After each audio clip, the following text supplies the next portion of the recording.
निंबळे परिसरात गवारेडे शेतकऱ्यांच्या भात पिकाचं मोठ्या प्रमाणात नुकसान करतायत.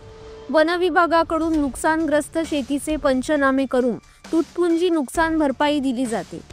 एकतर प्रति गुंठा नुकसान भरपाई वाढवून द्या, अन्यथा गव्यांचा बंदोबस्त करा अशी मागणी वारंवार करूनही दुर्लक्ष केलं जात आहे.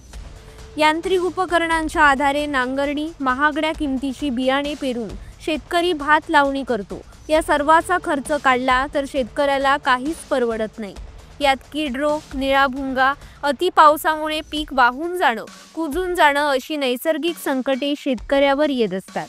निंबळे गावात कुंभारवाडी, फौजदारवाडी, देऊळवाडी, एरंडवाकवाडी, धारकरवाडी, पाटकरवाडी, पोकळेनगर या परिसरात गव्यांचा मोठ्या प्रमाणात वावर असून प्रत्येक ठिकाणी 15 ते 20 गव्यांचा कळप रोज दिवसाढवळ्या शेतकऱ्यांच्या दृष्टीस पडताय. यावरून निंबळे गावात एकूण 50 ते 60 गव्यांचा वावर असल्याचं शेतकऱ्यांकडून सांगण्यात येत आहे.